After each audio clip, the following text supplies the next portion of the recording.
Hello and welcome to The Sages. On this show, the brightest of our people who have lived life with experience spanning different sectors and competencies that we cannot let go waste are the ones we engage. Today, my guest in a couple of months from now will be 85 years on this earth. Let's not kid ourselves. 4 decades ago, he was a vice chancellor at the University of Ghana. Prior to that and after that, he has done so much sometimes you forget he still exists on this earth. Professor Akilagpa Sawyerr, you're welcome, sir. Thank you very much. I hope you are doing well today. Very well, thank you. Thank you very much. You know, there is something that somebody wrote some time ago, that you're almost always the same since they saw you 4 or 5 decades ago. And there isn't much change, even fiscally, when it comes to you. What's the secret? Well, I can assure you that despite the appearance, there have been many changes. Oh, I see. But I'm not going to disclose them now. Interesting. No, I'm in pretty good shape, thanks goodness. And I hope to continue as long as I can this way. So what do you do different from other people that keeps you looking good even at this age? Well, I don't think I do anything particularly interesting. I do walk around quite a bit, and I used to play tennis. Well, play on the tennis courts. Okay. Yes, and generally keep reasonably active physically, but nothing dramatic, you know. I see. Now, let me take you back to your childhood and what you can recall from that period. You went to Achimota School. I did.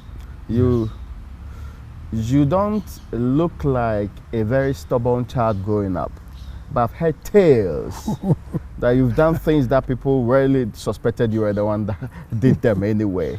How was growing up like for you? Well, I had a very, I guess, usual childhood.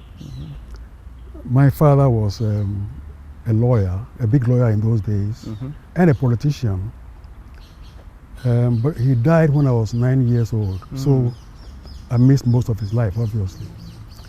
My mother, who brought us up, there were 4 of us with my father, and then she married again, had 2 more children, so there were 5 of us at the end. And she was a single mother bringing up children. That wasn't easy. But she managed to keep us going, including Achimota School and so on for me. For my sisters, Wesley Girls High School, so it wasn't that bad. So very reasonably normal growing up period. Okay. You didn't grow up from a middle class, or which other classes that they use in these contemporary times? I suppose you would call it upper middle class. Upper middle class. Because my father was a lawyer, which in those days was quite a rare. Prestigious profession. He even had his laundry done sometimes in England. Oh, I see. Those funny things, they used to wear wigs and gowns and collars and so on. Yeah, he had his, he done for him. They did. He was not the only one. It was laundered in London and brought back to them every now and then. That shows you the level they were at. Yeah, so laundry is done in London and brought back to the Republic of Ghana for them to wear. Absolutely. Well, that's top class aristocratic. With the blazing sun, and they're wearing wigs and gowns and so on. But that's the way they were. Well, that's interesting. Now, I want you to single out, and it's mostly difficult for people to do, that memory that when you sit back, you recall with nostalgia. That single childhood memory that when you sit back and recall, it still gives you a little something to laugh about. Well, I don't know about laugh. The one thing I can mention of that sort was my father, who, as I said, was a politician, but a very middle-class politician. He wore ties and so on. And there was one occasion when he came back from a rally of some sort, and he was so depressed.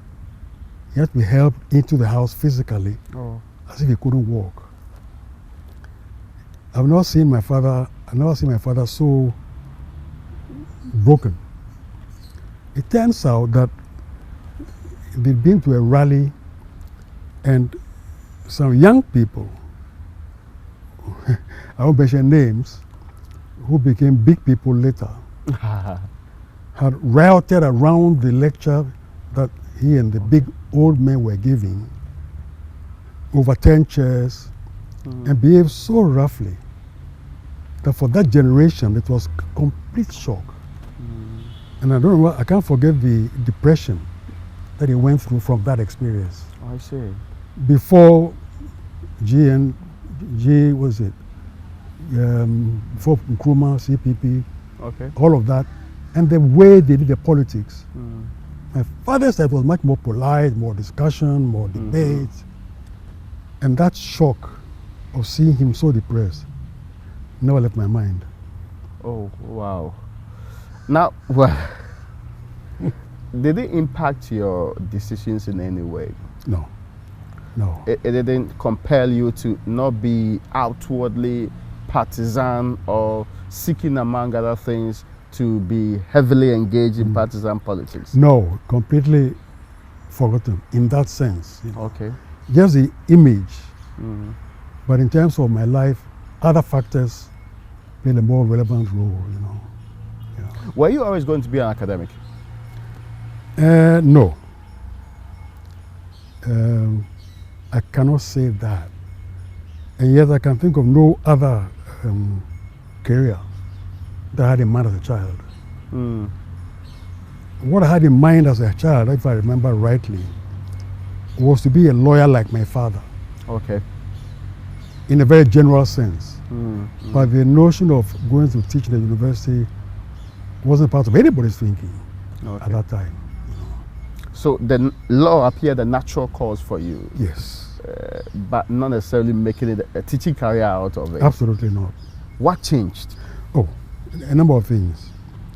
One, the key thing was when I actually did my law degree, I found that I thoroughly enjoyed the research part of it so much that I wanted to do more research and keep on doing more research. I did my master's, did my field work in Ghana, and went back to London to complete the master's. And by that time, it was quite clear to me that my interest was in research. Not the law for practice, but keeping on studying and working at it. That's interesting. Was it because you perhaps had at the back of your mind that law is supposed to be for development, and that question about what is the import of having to study law, whose influence should he be, and how should that impact society? Was it at the back of your mind? No. Have you formed those ideals and values at the time? Interestingly, no. Oh, really? No. At that time, my politics was fairly general and soft. I didn't think in those terms at all. I became an academic ultimately because for my second degree, the master's, I got a Ghana government scholarship grant, small amount.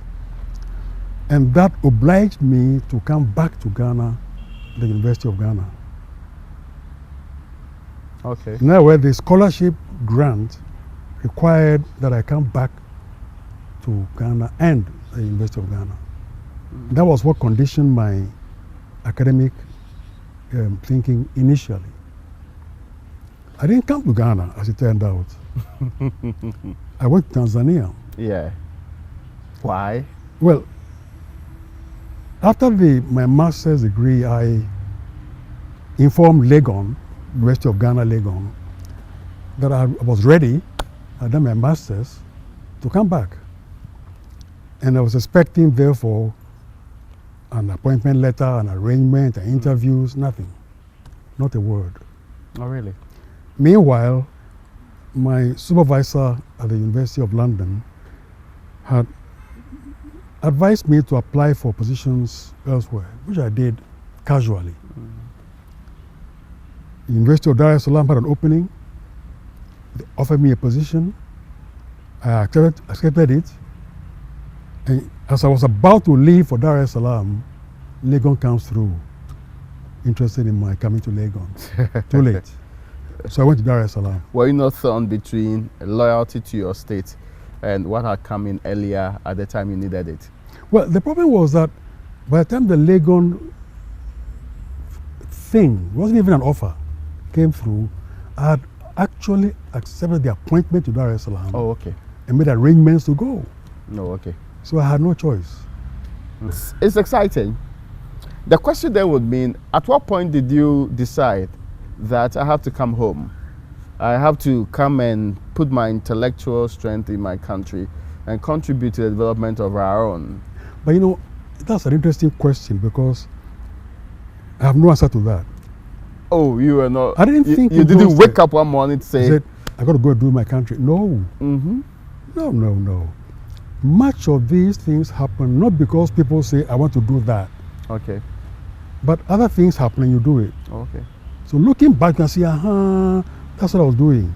But at the time, that wasn't my thinking. I see. I had gone to study law in England. Instead of coming back home, I had gone to Dar es Salaam. Yeah. 4 years, 5 years, 6 years. I better go back home. Mm. So I didn't think politically at all. Oh, I see. But just a natural feeling of coming back home, which I did at a very interesting period as well in Ghana's history, as you know. Certainly.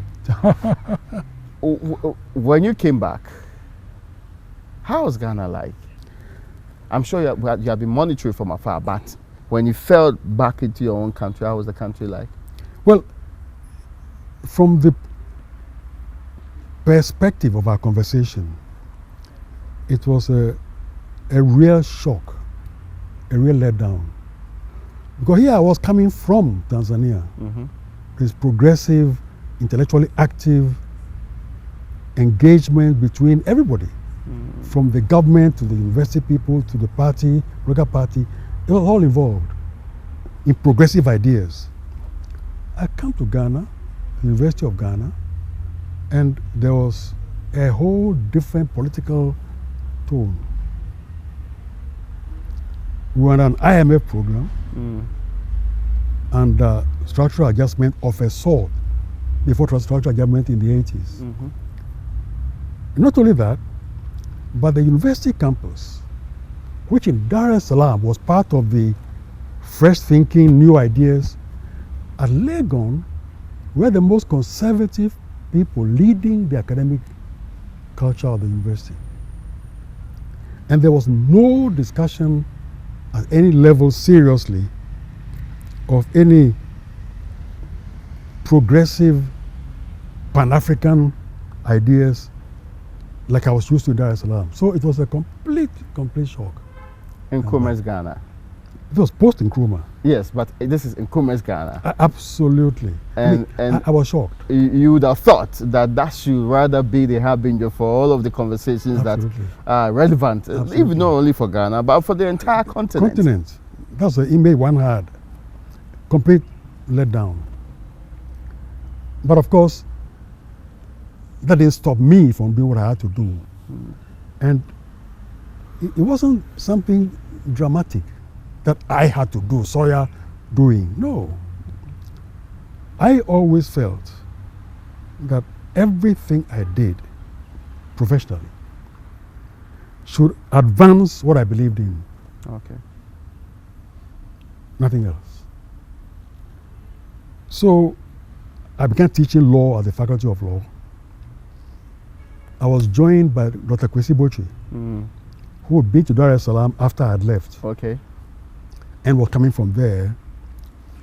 And together we developed a course on legal aspects of international trade and investment. International trade and investment? Investment, yes. It wasn't in the curriculum, we developed it from some Dar es Salaam material which we felt we had, yes. And taught that course at Legon jointly, Kwesi Botry and I. And in teaching that course, which we were developing as we taught it, because we were not Yeah, of course, there was no premise absolutely. for precedence for it. It didn't exist. We used real material because we were undergoing an IMA program as we spoke. Mm-hmm. So in discussing the Bretton Woods agreements and the effect, we had the reality here. And you were on the field with the relevant situation at hand. Absolutely. Drawing from the Daily Graphic and the Times and so on, material for the classroom. I see. So it made our teaching very practical and very real. And our style of teaching was to engage the students to think for themselves and do things. Interestingly, that spirit caught on beyond our classroom, the one subject. Yeah. It attracted interested students from other departments and so on. I see. There were also some public lectures which were given by some of us who were more radical than most. In contrast to the establishment academics, the big ones, we took them on, challenged them physically, intellectually, at debates. Interestingly, by about the middle of the 70s, they've been silenced, the heavyweights. Oh, that sounds interesting. Interesting. I mean, but they were open to it. Absolutely. They were engaging. Absolutely. They used to lead the discussions. Yeah. But this time, every time they gave a lecture, somebody was in the audience. A young crop of intellectuals. Including students, some from outside of campus. Oh, I see. Who raised a question from their own lectures and create problems for them. So by the late 70s, there was there's a change. You call it the defeat of establishment intellectualism in Ghana's universities. Won't it be an interesting perspective on it? It's worth studying for its own sake. Because it happened to coincide with the national political movements. Yeah, okay. For one thing, Chancellor did his coup d'etat against the bourgeois government. Yeah. I think 1972 or so. Yeah. Then by the middle 70s, he was looking to continue in power under what you call union government. The union government. The military and civilians in government. Opposed by many people. And the students took it up. The student groups then. On campus, on the campuses. Not just Legon. Okay.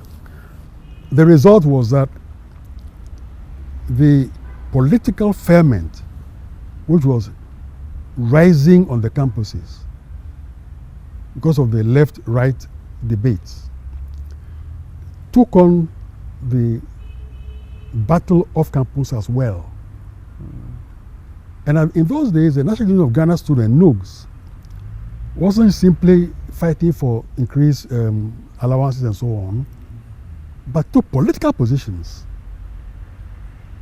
And so the campus became a hotbed for some of these activities. Absolutely. Anti-Champon campaigning. But you were not a student, you were effectively a teacher. I wasn't, you will never find me doing any of that. But our students took our ideas from the classrooms, public lectures, informing their own ideas. Oh, and they moved with it. Absolutely. They formed how they thought government should be, exactly. how the state should run, exactly. And how we should be engaging even the IMF and the other relevant institutions. And that is the important lesson which we tend to forget. What we could do as lecturers was to help them open their minds to different ways of doing things. But what they will do with it, you can't control it. That's true. It happened that at the time, it fitted very neatly into the anti-union government campaign. Okay. So the campus movement played a very important role indeed in the campaign against union government by Chancellor. That's another story. No, I get the point, but it's then I'm sure the government would have been not so happy with some of you too. Absolutely not. Yeah, because certainly you are feeding the brains that's actually revolting or opposing perhaps its plans to put together this system? Of course, we all know that it was defeated along the line. In the end. But was there repercussions to well, some of you or academic freedom in general? Interestingly, we were under very severe security checks. Oh, I see. But no attacks. There was one incident which I find so funny. One of our students, Techua Menu. Yeah, Professor Techua Menu. Right. Got a grant to go to Dar es Salaam to do her master's degree. And so I organized a party for her. And we stayed all night and so on. We noticed that there was a security car outside, parked there. We were having a party, we went home. Yeah. It turned out that the report to the security agency was that there was a secret meeting in my house that night. Can you imagine? A secret meeting to foment more trouble. Guess what? But despite all of that, nobody came in those days attacked any of us, despite our being politically, shall we say, unfriendly. That's an interesting development too. Different. I mean, there was respect for your. They may disagree with you or maybe Absolutely. try to, intimidate one way or the other, but there wasn't real attacks on you. No. Was that respect for intellectual freedom? Yes. Was that respect for the sanctity of academic institutions and the right to free think around some of these matters? Well, absolutely. Indeed, there's one famous incident which illustrates that point. General Champong, actually something happened, and there was a dismissal of 2 senior medical doctors, professors in the medical school. Okay. And the junior doctors went on strike and forced Champong for the first time to back down.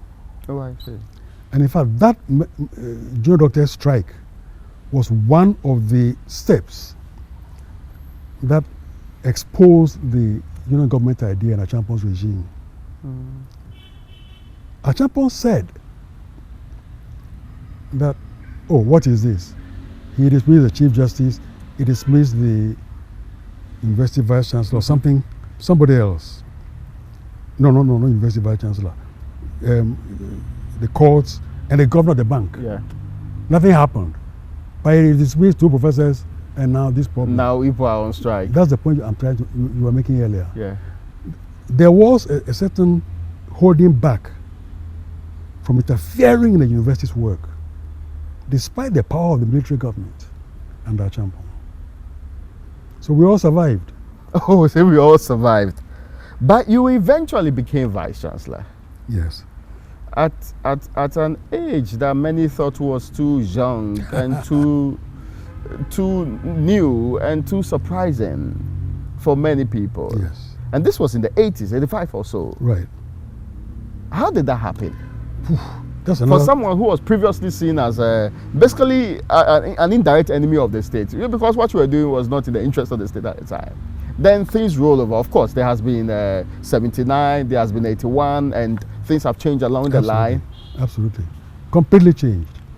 But my appointment is a strange little story. I was in Papua New Guinea at the time on leave from the University of Ghana, and I actually resigned after 2 years because you could go on leave for only 2 years. And I stayed beyond that, so I resigned. And I was looking to come back to Ghana, as usual, like in Dar es Salaam days. After 6 years, I'm coming home. I didn't come home then. Then I got information that I had been appointed by the PNDC as the Vice Chancellor of the University of Ghana. I didn't know about it. I didn't apply for it. Oh, that's how it was done then? Absolutely. Oh. So and you could you refuse or not refuse? Of course I could refuse. Yeah, okay. Not for the first time. But I wasn't going to refuse because at the time, there was in the country a very significant movement on all fronts under the PNDC regime for and against. Yeah. But the point was that the government was then trying to do the kinds of things at the time, which we have been talking about earlier. Yeah. Was it the early part of the Early PNDC or the later No, part? no, early part. The early part, okay. Absolutely yes. the early part. And so I was not unwilling to accept it, although I was surprised.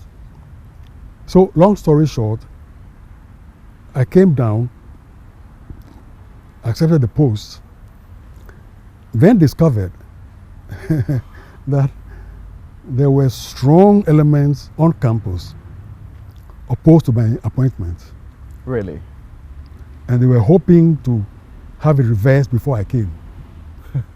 That's why I was asked to come quickly. Oh, okay. So before it got out of control. Yes. But that's another off the record story, you know. Yeah. But so I began life as a vice chancellor with a number of problems to deal with. First of all, the university had been closed down for a year or so in the early 80s.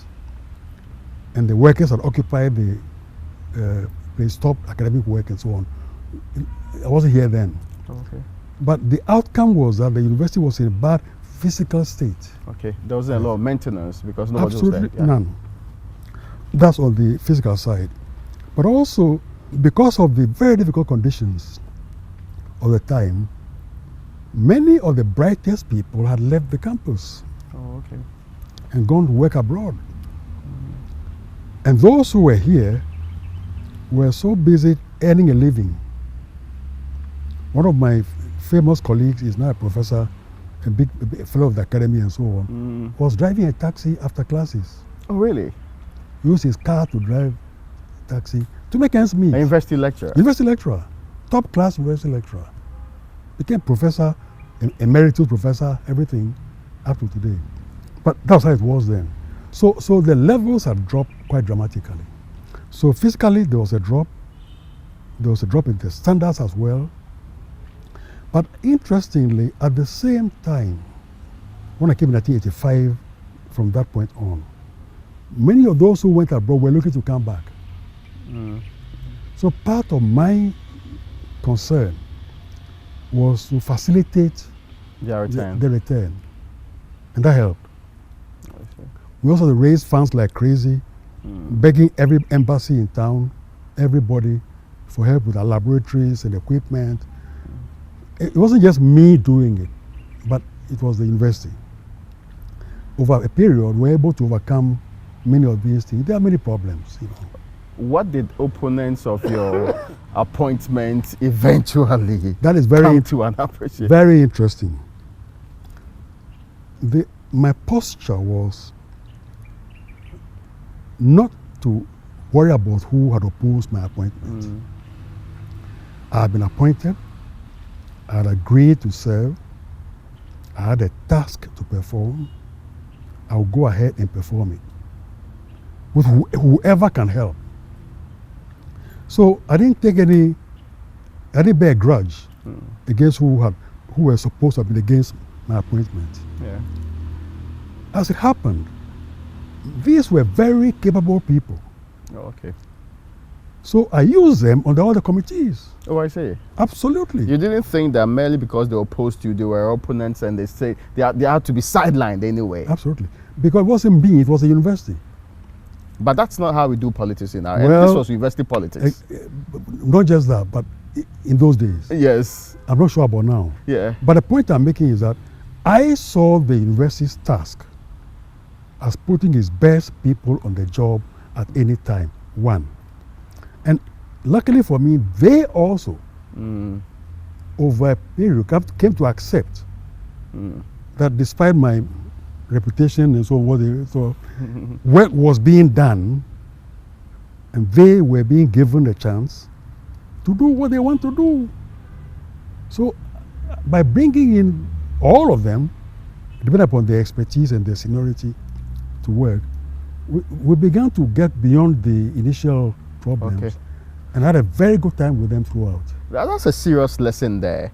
But after this break, we'll sure be getting into the other lies beyond the university work, we'll be exploring what really some of you may not know, but made Prof so popular that he's the man to put on your negotiating table.